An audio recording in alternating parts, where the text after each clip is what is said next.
কথাটা শুনে সুভার রাগ, লজ্জা, অভিমান সবকিছু মিলেমিশে একাকার হয়ে গেল যেন। মুখ সরিয়ে নিল অন্যদিকে। অরণ্য তার শাড়ির কুচিতে হাত দিতেই চোখ বন্ধ করে নিয়েছে সুভা। অরণ্য তাকিয়ে হাসল তার লজ্জা পাওয়া মুখটির দিকে। অরণ্যের ঠোঁটের গভীর স্পর্শে বারবার কেঁপে উঠছে সে। পুরো শরীরটা অবশ্যই এসেছে এবার। অরণ্যকে বাধা দিয়েও কাজ হবে না বুঝতে পেরে একসময় নিজেকেও ছেড়ে দিয়েছে অরণ্যের হাতে। উপরে উপরে রাগ দেখালেও তার মন হয়তো চাইছে অরণ্যকে কাছে পেতে। অরণ্যের উন্মাদনা বাড়ছে। সুভার বড় বড় নখের আঁচড় পড়েছে তার পুরো পেট জুড়ে। একসময় নিজের নিস্তেজ শরীরটা সে ছেড়ে দিয়েছে বিছানায়। সুভার পুরো শরীর জুড়ে রাজত্ব চলছে অরণ্যের। সুভাও কেমন বশীভূত মন্ত্রের ন্যায় সায় জানাচ্ছে অরণ্যের ভালোবাসার ডাকে। ভালোবাসার ন্যায় সুখের যন্ত্রণায় চোখ গড়িয়ে এক ফোঁটা পানি পড়ল তার। অরণ্যের চোখ পড়ল সেদিকে। ঘন ঘন শ্বাস ফেলে এগিয়ে গেল সুভার দিকে। চোখের পানি মুছে গাঢ় চুম্বন এঁকে দিল ঠোঁটে। মুখ তুলে তাকাতেই সুভার আকুতি ভরা চোখের চাহনি দেখতে পেল অরণ্য। মুখের চুলগুলো সরিয়ে দিয়ে বলল তখন অরণ্য, সরি লাভবার্ড, সহ্য করো না আজকে আমাকে। সুভা চোখ বন্ধ করে নিল সাথে সাথে। অরণ্যের হাতের অবাধ্য বিচরণ পাগল করে দিচ্ছে তাকে। অরণ্য পুরোপুরি মত্ত হয়ে আছে সুভাতে। অন্য কোনো দিকে হুঁশ নেই তার। বাহিরে বৃষ্টি হচ্ছে, ঝড়ের তাণ্ডব চলছে। প্রকৃতিতে আর এই নিস্তব্ধ বন্ধ রুমে চলছে দুই মানবীর ঘন শ্বাস প্রশ্বাসের খেলা। আজকে সব রাগ, অভিমান, অভিযোগ দূরে ঠেলে দিয়ে এক হতে ব্যস্ত দুটি মন, দুটি ভালোবাসার মানুষ। অরণ্য শুয়ে আছে সুভার ছোট্ট বুকে মাথা রেখে। সুভা ওদিকে ঘুমোচ্ছে বেঘরে, চোখ মুখ জুড়ে ক্লান্তির ছাপ। পুরোটা রাত ঘুমোতে দেয়নি অরণ্য তাকে।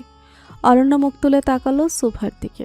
মনে পড়ল ভালোবাসাময় সুন্দর রাতটির কথা। ঠোঁটের কোণে তৃপ্তিময় হাসি ফুটে উঠল তার। কিছুক্ষণ পরে ভোর হবে একবারও ঘুমোয়নি সে। চোখ লেগেছিল এই মাত্রই। সুভার নড়াচড়ায় ভেঙে গেছে আবারও। তাকে জাগিয়ে মহারানী ওদিকে নিশ্চিন্তে ঘুমাচ্ছেন। অরণ্য সুভার পুরো মুখে হাত বুলিয়ে দিল, আলতো করে চুমে খেল তার ঠোঁটে। ঘুমান্ত সুভাকে কোলে তুলে নিয়ে চলে গেল আশ্রমের দিকে। শরীরে পানি পড়তেই তীব্র জ্বলনি অনুভব হলো। সুভার খামছে ধরল অরণ্যের ফর্সা পিঠ। অরণ্য ব্যথা পেল বটে, কিছু না বলে সুভার মতোই শক্ত করে জড়িয়ে ধরল তাকে। ভিজে শরীরটা মুছিয়ে দিয়ে টাওয়াল জড়িয়ে আবারও কোলে তুলে নিয়ে গেল তাকে। একটা সুন্দর রাতের পর সকাল এসেছে। অন্ধকার কেটে গিয়ে আলো ফুটেছে চারিপাশে। সকাল হতেই ঘুম ভেঙে গেছে সুভার। মাথাটা প্রচণ্ড ব্যথা করছে তার। চোখ খুলতেই নিজেকে আবিষ্কার করলো কারো প্রশস্ত বুকে। কেউ খুব যত্ন করে তার মাথাটা চেপে ধরে রেখেছে নিজের বুকে। পরম ভালোবাসায় আগলে নিয়েছে তাকে। আস্তে আস্তে মাথাটা তুলে তাকালো সুভা। নজরে এলো অরণ্যের ঘুমন্ত মুখশ্রী। নিশ্চিন্তে ঘুমিয়েছে সে। অরণ্যের চোখ মুখ দেখে যেন বাচ্চাদের মতোই নিষ্পাপ লাগছে এখন। কে বলবে এই অসভ্য নির্লজ্জ লোকটা এত কষ্ট দিয়েছে সুভাকে, জোর করে নিজের করে ছেড়েছে তাকে। সুভার এখন ইচ্ছে করছে সজোরে ঘুষি মারতে অরণ্যের এই বুকে। মিহি আর আদৃশ বসে আছে একটা ক্যাফেতে। মিহি যাচ্ছিল এদিক দিয়েই, তখনই দেখেছে বসে থাকা আদৃশকে। কিছু না ভেবেই চলে এসেছে সে আদৃশের সাথে কথা বলতে। আজকাল এই আদৃশকে বিরক্ত করতে খুব ভালো লাগে মিহির। শুধুই কি ভালো লাগে না, সে পছন্দ করে এই ভদ্রসভ্য বোকাশোকা মানুষটাকে। কিন্তু এই ভালো লাগাটা কখনোই প্রকাশ করবে না। মিহি জানে আনহাকে আদৃশ নিজের থেকেও বেশি পছন্দ করে। বন্ধু হয়েই না হোক থাকবে তারা। আদৃশের ভালোবাসাই থাকুক আনহাই। আদৃশ মেয়েকে বিদায় জানিয়ে উঠে চলে গেছে। মিহি এক ধ্যানে তাকিয়ে আছে তার যাওয়ার পানে। মনে মনে ভাবছে সে কি অদ্ভুত তাই না, যে যাকে ভালোবাসে তাকে সে কখনোই পায় না। এই যে আনহা নিজের সবটুকু দিয়ে ভালোবাসলো অরণ্যকে, তাকে কি পেয়েছে? অরণ্য যেমন সুভার জায়গাটাকে কাউকে দেয়নি, মিহিকেও আদৃশ আনহার জায়গাটা দেবে না জানে সে ভালো করেই। দীর্ঘশ্বাস ছাড়লো মিহি। উঠে চলে যাবে সে, তখনই চোখে পড়ল টেবিলে রাখা আদৃশের পছন্দের ডায়েরিটা। মিহি কৌতূহলে ডায়েরিটার এক পাতা উল্টালো। চোখ জোড়া আটকে গেল তার একটা লাইনে।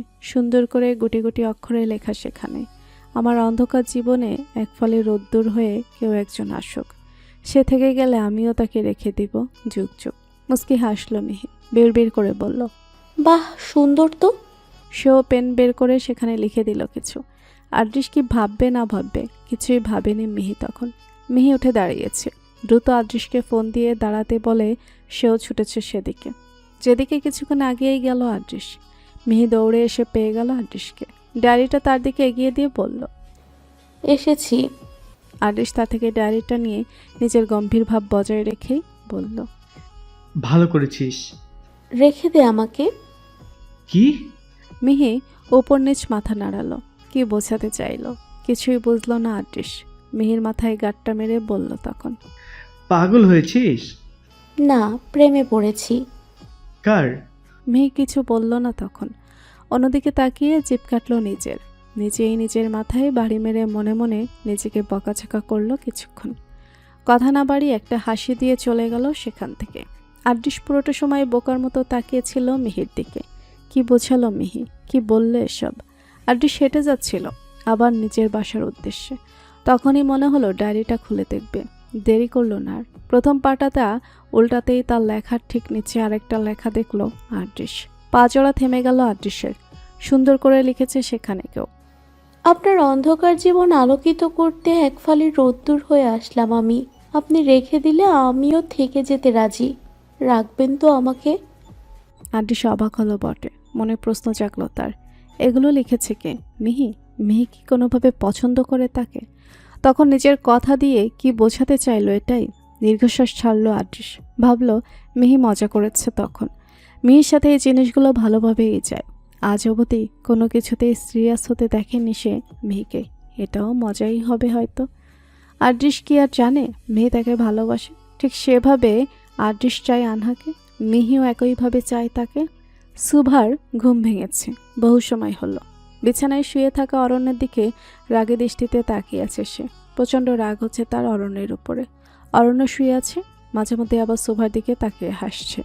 এই সুন্দর হাসি টোলপড়া গালটা দেখেই সব রাগ কোথায় যেন উড়ে যাচ্ছে সুভার। শোভা এক কোণে গুটিসুটি মেরে বসে আছে সে। পরনের শাড়িটা এলোমেলো হয়ে আছে। মাথার ভিজে চুলগুলো ছেড়ে দিয়েছে। কিছুক্ষণ পরপর হাসি দিয়ে উঠছে। টিস্যু দিয়ে নাক মুছছে আর মনে মনে বকাবকি করছে অরণ্যকে। সুভার ইচ্ছে করছে অরণ্যের মাথার চুলগুলো সব টেনে ছিঁড়ে ফেলতে। অরণ্য তখন চোখ খুলে তাকিয়েছে সুভার দিকে। চোখ খুলতে মহারানীর রাগান্বিত মুখশ্রী নজর এলো তার। সুভার রাগের কারণ বুঝলো অরণ্য। ঠোঁট কামড়ে হাসল সে। অরণ্যের এই হাসি সহ্য হলো না সুভার। সোফায় থাকা কুশনগুলো এক এক করে ছুঁড়ে মেরেছে অরণ্যের মুখের উপরে। পরিবর্তন হলো না কিছুই। অরণ্য হেসে যাচ্ছে এখনো। সুভা এবার উঠে চলে যেতে চাচ্ছিল রুম থেকে। অরণ্য দ্রুত উঠে এলো তখন। দাঁড়িয়ে থাকা সুভাকে কোলে তুলে নিল। বিরক্ত হয়ে বলল সুভা। করছেনটা কি? হাঁটতে পারবে তুমি? অরণ্যের কথার মানে বুঝতে পেরে লজ্জা পেল সুভা। মুখ লুকিয়ে নিল তারই বুকে। হেসে বলল অরণ্য। আমার কথা লজ্জা পেয়ে আমার বুকে মুখ লুকানো হচ্ছে? বাহ, বিয়ের পর বউ আমার চেনের মতো মিষ্টি হয়ে গেছে। সুভা চুপটি করেই বসে রইল। অরণ্যের কথার প্রত্যুত্তরে কিছুই বলল না সে। অরণ্য সুভাকে আবারও বিছানায় বসিয়ে দিল। কাবার থেকে একটা শার্ট বের করে পড়তে পড়তে বেরিয়ে যাচ্ছিল রুম থেকে। যাওয়ার আগে বেডসাইড টেবিলের উপর ওষুধ আর পানির গ্লাস রেখে গেছে। কিরণ ছাদে দাঁড়িয়ে আছে। কি যেন ভেবে যাচ্ছে সে। ওদিকে তাদের বাসার গেটের সামনে বাইক নিয়ে এতক্ষণ ধরে দাঁড়িয়ে আছে কিয়ান। একের পর এক ফোন দিয়ে যাচ্ছে কিরণের ফোনে। কিয়ানের রাগিনী রাগ করেছে। রাগ ভাঙাতে সে ছুটে এসেছে এত দূর। কিন্তু রাগ ভাঙাবে কি? ফোনটাই তো তুলছে না কিরণ। কিয়ান ছাদে দাঁড়িয়ে তাকা কিরণকে দেখে যাচ্ছে। ওদিকে কিরণ রেগে তাকিয়ে আছে কিয়ানের দিকে। তাদের মধ্যে ঝামেলা হয়েছে বড়সড়। কিয়ান অরণ্যকে বকাঝকা করছিল। ছলছাতুরি করে সুভাকে ঠিকই বিয়ে করব নিল। অথচ তার বিয়ের বেলায় 1 মাস দেরি কেন? এদিকে সুভা যে অভিমান করে বসে নেই কিয়ানের উপরে, সেটাও তো জানে না কিয়ান। নইলে কাল থেকে এতবার ফোন দিল, সুভা একবারও রিসিভ করলো না কেন? অরণ্যের জন্য তাদের ভাই বোনের মধ্যে মনে মনে দ্বন্দ্ব লেগেছে। আবার কিরণকে কাছে পাওয়া হলো না তার। সব দিক থেকেই কিয়ান বেচারার লস হলো। সুভার জন্য টেনশন হচ্ছিল কিয়ানের। অরণ্যের উপরে সব রাগ তখন ছেড়েছে কিরণের উপরে। কিরণ কষ্ট পেয়েছে তার কথায়। পণ করেছে আর ভাববে না কিয়ানকে নিয়ে। মাথা ঘোরাতে একটা কম বয়সী মেয়েকে চোখে পড়ল কিয়ানের। মেয়েটা কথা বলতে চাইছে তার সাথে। কিয়ান মেয়েটাকে ভালো করে দেখে বুঝলো এটা রিফাতের চাচাতো বোন। কিন্তু এই মেয়ে এদিক দিয়ে যাচ্ছে কোথায়? বেশি কিছু না ভেবে মেয়েটার কথার উত্তর দিল কিয়ান। এদিকে কিরণ ছাদে দাঁড়িয়ে সবটাই দেখছে। রাগে চোখ মুখের ভাবভঙ্গি পরিবর্তন হয়ে গেছে মুহূর্তে। ছাদে থাকা ফুলের একটা টব লাথি মেরে ভেঙে ফেলেছে কিরণ। রাগে ফুঁসতে ফুঁসতে নেমেছে নিচে। কিরণ এসেছে তাদের বাড়ির গেটের সামনে। এদিকে এখনও কিয়ান কথা বলে যাচ্ছে ওই মেয়েটার সাথে। কিরণ গিয়ে কিছু না বলেই কিয়ানের হাতে থাকা হেলমেটটা কেড়ে এনে এক হাসার দিয়ে ফেলেছে মাটিতে। পাকা রাস্তায় পড়ার কারণে হেলমেটটা আধভাঙা হয়ে গেছে। কিয়ান হাঁ করে একবার তাকাচ্ছে তার প্রিয় হেলমেটের দিকে। তো আরেকবার তাকাচ্ছে কিরণের দিকে। কিয়ান কিছু বলতে যাবে, কিরণের সে ওর মাথার চুল টেনে ধরেছে। বেচারা কিয়ান বলে উঠেছে তখন, হবু স্বামীর গায়ে হাত তুলতে নেই, আল্লাহ পাপ দেবেন।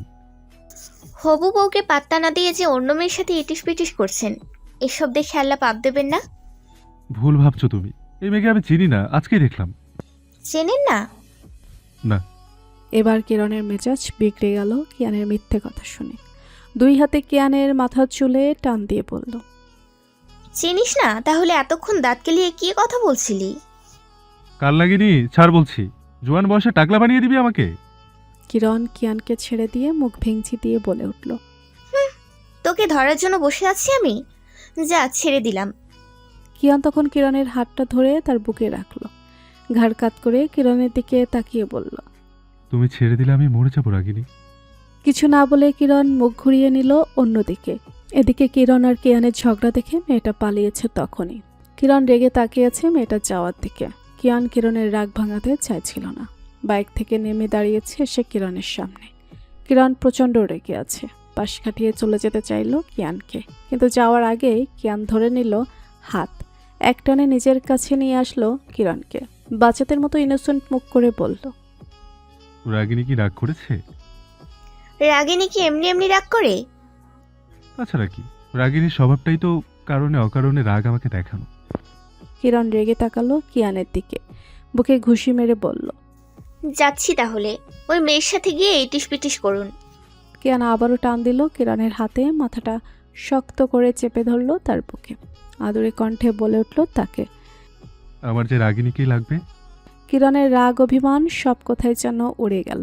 মুহূর্তেই সে মুচকি হেসে শক্ত করে জড়িয়ে ধরল কিয়ানকে। ছাদে দাঁড়িয়ে থাকা সুভা কিয়ান আর কিরণকে স্পষ্ট দেখতে পাচ্ছে।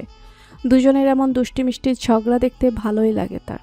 সুভা খেয়াল করলো কেউ আসছে। তার পেছনে তাকাতেই দেখতে পেল অরণ্যকে।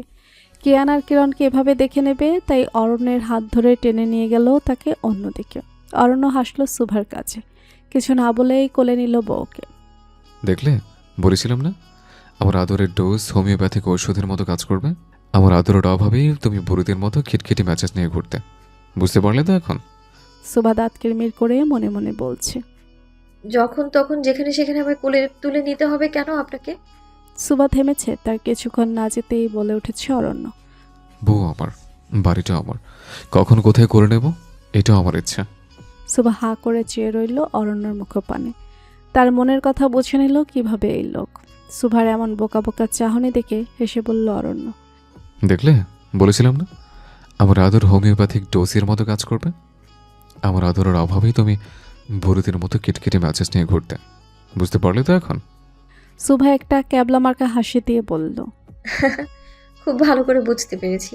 অরণ্য কোলে থাকা অবস্থাতে সুভার ঠোঁটে চুমু দিয়ে বলল, চলো রুমে যাই, বাকি আদরটা পুষিয়ে দিই। সুভা ঘুষি মারল অরণ্যের বুকে। বিড়বিড় করে কি যেন বলল। অরণ্য তেমন পাত্তা দিল না, হাঁটা দিল নিজের রুমের দিকে। পড়ে যাওয়ার ভয়ে সুভা তখন আঁকড়ে ধরল অরণ্যের গলা। কিয়ান আর কিরণের বিয়ের দিনটি এগিয়ে আসছে। এদিকে অরণ্য সুভার বিয়ের 2 সপ্তাহ হতে চলল। সম্পর্কটা এখন আগের মতোই আছে। দিন দিন অরণ্যের টক্সিসিটি বেড়েই চলেছে। সুভা ভারী বিরক্ত অরণ্যের কাছে। মাঝে মধ্যে মনে হচ্ছে অরণ্য তাকে ভালোবাসে না মোটেও। মনে তখন প্রশ্ন জাগে, ভালো না বাসলে এত কিছু করে? অরণ্য তাকে বিয়েটা কেন করলো? প্রতিশোধ নেবে বলে? কিন্তু শিবা কি তখন ভুল ছিল? ওর জায়গায় অন্য কেউ থাকলে কি এমন করতো না? এই 2 সপ্তাহে কতটা পরিবর্তন হয়ে গেছে সুভা ভাবলে অবাক লাগে তার। অরণ্যের করা পাগলামোগুলোতে বারবার সায় জানাতে ইচ্ছে হয়। রাগ দেখে কিছু বললেও সয়ে নেয় বাধ্য মেয়ের মতো। কেন হচ্ছে এমন? এই প্রশ্নের উত্তর জানা নেই তার। চোখ বন্ধ করে একটা শ্বাস ছাড়ল সুভা। গাল ফুলিয়ে অনেকক্ষণ হলো বসে আছে বিছানার এক কোণে। হাতে থাকা অরণ্যের ফোনটাতে কি যেন দেখছে। মিহি আর দৃশ্যের সাথে অনেকগুলো ছবি অরণ্যের। সবগুলো ছবিতে এক একজনের মুখের ভঙ্গিমা আর দাঁড়ানোর স্টাইল দেখে মন খারাপের মধ্যেও হাসি পাচ্ছে সুভার। ফোনটা রেখে দেবে, তখনই চোখে পড়ল একটা ছবি। মুখটা তার কেমন যেন হয়ে গেল মুহূর্তে। মনে মনে রাগ লাগলো অরণ্যের হাত ধরে কি সুন্দর করে দাঁড়িয়ে আছে আনহা। দুজনেই তাকিয়ে আছে দুজনের মুখের দিকে। ছবিটা দেখে মাথায় আগুন জ্বলে উঠল সুভার। পরক্ষণে আবার অন্য ছবিগুলো লক্ষ্য করল। কোনো ছবিতেই কাছাকাছি নেই অরণ্য আর আনহা। তবে প্রতিটিতেই অরণ্যের দিকে মায়া ভরা তাকিয়ে আছে সে। এই চাহনি আর আনহার মুখের হাসি বলে দিচ্ছে সে কতটা পছন্দ করতো অরণ্যকে। এবার নিজের উপরেই নিজের রাগ লাগলো সুভার। সে কি ভুল করেছে অরণ্য আর আনহার মাঝখানে এসে? বিছানায় ফেলে রাখা ফোনের রিংটোনের আওয়াজ কানে আসতেই ধ্যান ভাঙল সুভার। অরণ্যের ফোনটা রেখে দিয়ে নিজের ফোনটা তখন হাতে তুলে নিল। সাব্বির ফোন দিয়েছে তাকে। বুঝতে বাকি নেই কারণটা কি। অফিসের পেন্ডিং কাজগুলোর জন্য সাব্বির বারবার ফোন দেয় তাকে। কোনো গুরুত্বপূর্ণ মিটিং হলে তাকে ছাড়া সামলাতে পারে না সবটা। কিয়ান অসুস্থ হয়ে পড়ায় যেতে পারছে না অফিসে। আগের মতো দশা হয়েছে আবারও। সুভা যেতে চাইলে অরণ্য তাকে মানা করে বারবার। কেন যেতে দেয় না কারণটা অজানা তার। এই বন্দি জীবন ভালো লাগছে না সুভার। বিছানা থেকে উঠে গিয়ে যেতে চাইছিল রুমের বাইরে। ওয়াশরুম থেকে তখন বেরিয়ে এসেছে অরণ্য। গম্ভীর কণ্ঠে বলে উঠেছে সুভাকে। রুম থেকে বেরোতে বলেছি আমি তোমাকে।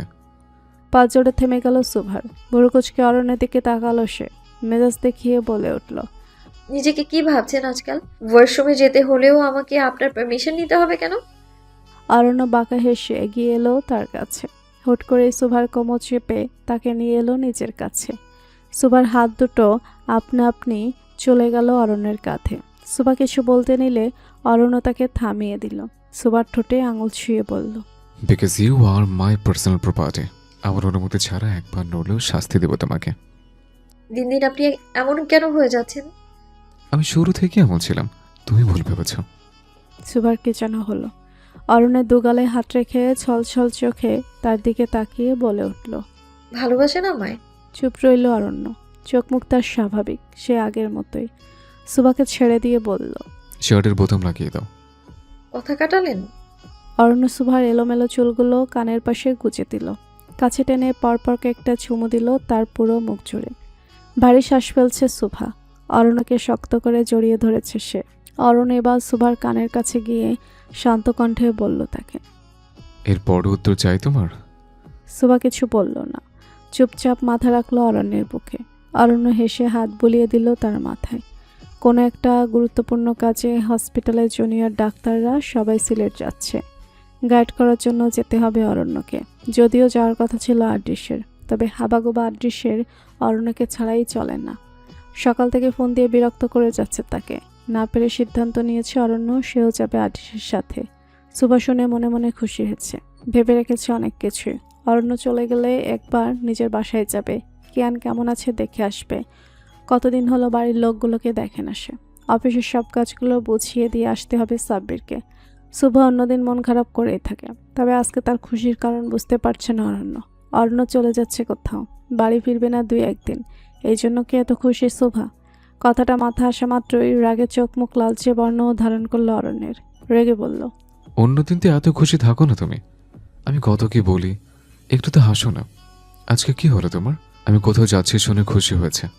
সুভা চোখ বন্ধ করে শ্বাস ফেলল। অরণ্যের হাত থেকে নিজের হাতটা ছাড়াতে চাইল। অরণ্যের এমন ব্যবহারগুলোই অপছন্দ সুভার। মাঝে মধ্যে মনে হয় নিঃশ্বাস ছাড়ার আগেও অরণ্যের পারমিশন নিতে হবে তাকে। অরণ্য রেডি হচ্ছিল। পরনে থাকা শার্টটা তখন খুলে নিয়েছে। সুভাকে ছেড়ে দিয়ে সোফায় গিয়ে বসেছে সে। সুভা তখন বেরিয়ে যেতে চাইল রুম থেকে। আটকা পড়ল আবারও। সুভা চলে যাচ্ছে বুঝতে পারা মাত্রই অরণ্য এসে পাঁচকোলে করে নিয়ে গেল তাকে বিছানায়। সুভাকে এক প্রকার ছুঁড়ে ফেললো বিছানায়। বিরক্ত হয়ে উঠে যেতে নিলে অরণ্য আবারও বাধা দিল তাকে। রাগে হুঁশজ্ঞান সব হারিয়ে সুভা চর বসিয়ে দিল অরণ্যের গালে। অরণ্য ঠিক আগের মতোই আছে। কিছুক্ষণ স্বাভাবিক থাকলেও নিজের রাগ নিয়ন্ত্রণ করতে ব্যর্থ হলো সে। শক্ত করে সুভা চোয়াল চেপে ধরে রাগ মিশ্রিত কণ্ঠে বলল, আমার ছোঁয়া ভালো লাগে না তোমার। সুভা অরণ্যকে ঠেলে দূরে সরিয়ে দিতে দিতে কিছু বলতে চাইল। অরণ্য সুযোগ দিল না তাকে। আঁকড়ে ধরল তার গোলাপসম পাতলা ঠোঁটজোড়া। সুভা ছটফট করলে তার দুহাত চেপে ধরল অরণ্য। ঠোঁটের ছোঁয়া গভীর হলো তার। সুভার এতটা কাছে গিয়ে অরণ্য যখন তার হুঁশ জ্ঞান হারালো, পাগলের মতো পেতে চাইল তাকে, তখনই দরজায় কড়া নাড়ল কেউ। বারবার ডাকলো সুভার অরণ্যকে। অরণ্য না শুনলেও সুভা এটা শুনতে পেয়েছে স্পষ্ট। অরণ্যের মুখ চেপে ধরে কাঁপা কাঁপা কণ্ঠে বলে উঠেছে, কিরণ ডাকছে আমাদের। অরণ্য তার মুখ থেকে সুভার হাত সরিয়ে নেশালো দৃষ্টিতে তাকালো তার মুখপানে। ডাকুক। খারাপ কিছু হয়েছে হয়তো। দুনিয়া উল্টে যাক, আমার এখন তোমাকে লাগবে। কান্না পাচ্ছে এবার সুভার। ভালোভাবে বললে তো শুনেই না। রাগ দেখালে উল্টো তার উপরেই নিজের সব রাগ ছাড়ে। অরণ্য হারিয়ে গেছে সুভার মধ্যে, ভালোবাসায় বুকে টেনে নিয়েছে তাকে। এলোমেলো হয়ে বিছানায় শুয়ে আছে সুভা। পরনের শাড়িটা এখন আর নেই। শাড়িটা খুলে কখন যে অরণ্য নিজের শার্ট পরিয়ে দিয়েছে তাকে, খেয়াল নেই সুভার সেদিকে। এত সময় হলো অরণ্য একবারের জন্য উঠতে দেয়নি তাকে। এত জোরে শক্ত করে জড়িয়ে ধরেছে, মনে হচ্ছে ছাড়লে এসে পালিয়ে যাবে। সুভাকে যে এবার যেতে হবে এই ভেবে অরণ্যের থেকে নিজেকে ছাড়ানোর জন্য নড়ে চড়ে ব্যথা পাওয়ার ভান করে পেটে দুহাত চেপে বলে উঠল সুভা। পেট ব্যথা করছে আমার। অরণ্য দ্রুত উঠে বসলো, সুভাকে বিছানায় শুয়ে দিয়ে। পরনে থাকা নিজের শার্টটা নিচের দিকের কয়েকটা বোতাম খুলে সুভার ফর্সা মেধীন পেটে পরপর কয়েকটা চুমু দিল। সুভা খুবই বিরক্ত হলো অরণ্যের বাচ্চামিতে। দাঁত কিরমির করে মাথায় হাত ঠেকিয়ে তাকিয়ে আছে অন্যদিকে। অরণ্য লক্ষ্য করলো এটা। উঠে গিয়ে সুভার এলোমেলো চুলগুলো সব কানের পাশে গুজে দিয়ে বলল, লাভবার্ড, আর কোথায় কোথায় ব্যথা করছে বলো? বলে কি করবেন? পুরো কথাটা শেষ করার আগে সুভার ঠোঁটে টুপ করে একটা চুমু দিয়ে বলে উঠল অরণ্য, মেডিসিন লাগিয়ে দেব। আপনি কি আসলেই ডক্টর? সন্দেহ আছে তোমার? তা নয় তো কি। অরণ্য তখন হাসলো। সুভার কানের কাছে গিয়ে ফিসফিসিয়ে বলে উঠল, আমি ডাক্তার, তবে রোগীটা যদি হও তুমি, মেডিসিন হবে আমার ঠোঁটের স্পর্শ। সুভা মুখ ঘুরিয়ে নিল অন্যদিকে, বিরক্ত হয়ে বলল। এবার তো যেতে দিন, আর ভালো লাগছে না আমার। অরণ্য তো সুভাকে ছাড়লই না, বরং আরও কাছে গেল তার। সুভার বুকে মাথা রেখে শক্ত করে জড়িয়ে ধরে বলল তাকে, হুম, ছাড়বো না। তুমি আমার থেকে পালাতে চাইছো, আমি ভালোই বুঝতে পারছি। এমন করলে আমার সন্টু মুন্ডুর আস্তে আস্তে আমি বুড়ো হয়ে যাব। সুভার কথা বলল না, চুপটি করে শুয়ে থাকলো সেখানে। অরণ্য তার বুকে মাথা রেখে ঘুমিয়ে পড়ল নিশ্চিন্তে। আজকে প্রথম রান্নাঘরে ঢুকেছে সুভা। তার দেখা দেখি গিয়েছে কিরণও। যদিও কাজকর্মে দুজনেই পারদর্শী নয়, তবু আজকে রান্না করবে বাড়ির সবার জন্য। রান্নাঘরে রান্না করতে থাকা গৃহকর্মীরা যখন সুভাকে সেখানে যেতে দেখলেন, বারবার মানা করলেন আসতে। তার নাকি এখানে আসা বারণ আছে। সবার এত জোড়াজড়িত থামেনি সুভা। সে ঠিক করে নিয়েছে আজ রান্না করেই ছাড়বে। সে যে সকালে রান্নাঘরে ঢুকেছিল বেরিয়েছে মাত্রই। রুমে আসতেই দেখতে পেল অরণ্য রেডি হয়ে বেরিয়ে গেছে কোথাও। সুভা এটা বুঝতে পারা মাত্রই সাব্বিরকে ফোন দিয়ে গাড়ি নিয়ে আসতে বলেছে। ওয়াশরুমে গিয়ে ফ্রেশ হয়ে নিয়েছে। তাড়াতাড়ি করে আয়নার সামনে গিয়ে চোখ বুলালো সুভা। আজকে তাকে লাগছে ঠিক আগের মতো। পরনে কালো রঙের প্যান্ট শুট, হাতে একটা দামি ওয়াচ আর পার্স। মাথার সিল্কি চুলগুলো খুলে রেখেছে সে। কিরণকে তখনই মেসেজ দিয়ে বলেছিল সবটা। সে বলেছে বুঝিয়ে বলবে তার আম্মুকে। সুভা বেরিয়েছে বলে কিছুই বলবেন না তিনি। কিরণের কথা শুনে খুশি হলো সুভা। এখানে আসার পর সম্পর্কটা তাদের আগের থেকেও ভালো হয়ে গেছে। এই বাড়িতে এসে আর কিছু পাক না পাক, কিরণের মতো একটা বোন আর তার বাবার মতো একজন ভালো শ্বশুর পেয়েছে। সুভা সিঁড়ি বেয়ে নিচে নেমে আসছিল। এত সময় হয়তো সাব্বির এসে পড়েছে গাড়ি নিয়ে। বাড়ির সদর দরজাটা খুলে বাইরে বেরোবে, তখনই রাগান্বিত চেহারা নিয়ে দাঁড়িয়ে থাকতে দেখলো কাউকে। হাতের কাঁপুনিতে হাতে থাকা সুভার ফোনটা দপ করে পড়ে গেল মেঝেতে। কয়েক পা পিছিয়ে গিয়ে শুকনো ঢোক গেলে নিল সুভা। নিজেকে স্বাভাবিক করলো সে। যাই হয়ে যাক, আজকে বেরোবেই ঠিক করে নিয়েছে এটা। লোকটার রাগান্বিত চেহারা দেখে ভয় পেয়েছে সুভা। দরজার সামনে দাঁড়িয়ে থাকা মানুষটা যে অরণ্য ছাড়া আর কেউ নয়। অরণ্য একটু একটু করে এগিয়ে আসছে সুভার দিকে। অরণ্য যত এগোচ্ছে সুভা ততই পিছিয়ে যাচ্ছে। সুভা এবার চলে যেতে চাইলো নিজের রুমে। অরণ্য দ্রুত গিয়ে তার পথ আটকে দাঁড়ালো। গম্ভীর কণ্ঠে বলে উঠল, তুমি এখন বিবাহিত, ভুলে যাও এটা। নিজেকে স্বাভাবিক করে উত্তর দিল সুভা। ভুলতে যাব কেন? কি পড়েছে এসব? তোমার সাজসজ্জায় মনে হচ্ছে তুমি বিবাহিত। মানে পোশাকের সাথে বিবাহিত অবিবাহিত সম্পর্কটা কি? এত কিছু এক্সপ্লেন করতে রাজি নই আমি। এসব ছেড়ে শাড়ি পরে আসো। সুভা দুই হাত বুকে ভাঁজ করে তাকালো অন্যদিকে। দাঁত কটমট করে বলে উঠল অরণ্যকে, আমি শাড়ি পরতে পারি না। অরণ্য মুচকি হেসে সুভার দিকে এগিয়ে যেতে যেতে বলছে, আমি হেল্প করছি, চলো। সুভা কিছু দূর সরে গিয়ে বলল, একদম না। অরণ্য কোনো কথা না বলে সুভার কাছে গিয়ে এক প্রকার জোর করেই কোলে তুলে নিল তাকে। বিরক্ত হলো সুভা, রাগে চিৎকার করে বলে উঠল, মেরে ফেলুন আমায়। হুম, এটা হবে না। তুমি পছল তুলতে গেলে আমার সন্টু মন্টুর আম্মু কি হবে? কথাটা শুনেই দাঁত কিরমির করে অন্যদিকে তাকিয়ে রইল সুভা। কথা বলল না আর। জানে ভালো করেই অরণ্যর কথার সাথে সে পেরে উঠবে না কখনোই। মিহি আর আদ্রিস হেঁটে যাচ্ছে হসপিটাল থেকে কিছুটা দূরে থাকা রেস্টুরেন্টের দিকে। এত সময় হলো অপেক্ষা করে যাচ্ছে অরণ্যের জন্য। বারবার তেকিয়ে দেখছে সে আসলে কিনা, কিন্তু সবাই চলে এলো, অরণ্যের কোনো খোঁজ নেই। মিহির এদিকে খিদে পেয়েছে খুব, বারবার আদ্রিসের গায়ে থাকা অ্যাপ্রনটা ধরে টানাটানি করছিল। আদ্রিস বিরক্ত হয়ে চকমক কুচকে মিহিকে বলল, সমস্যা কি তোর? পোকা কামড়েছে? পছন্দের পোকাটা তো কাছেই আসে না, কামড়াবে কি করে? মিহির এমন কথা শুনে বোকা বনে গেল আদ্রিস। হা করে কিছুক্ষণ মিহির দিকে তাকিয়ে বলল, তুই পাগল হয়েছিস? না রে পাগলা, আমি প্রেমে পড়েছি। কার প্রেমে পড়েছিস?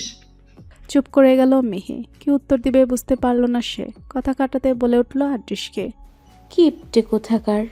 আমার খিদে পেয়েছে, তখন থেকে বলে যাচ্ছি, আমাকে রেস্টুরেন্টে নিয়ে গেলে কি তোর পাপ হবে? এখন রেস্টুরেন্টে গেলে দেরি হয়ে যাবে। পৌঁছতে গিয়ে যা খেতে চাইবি খাওয়াবো।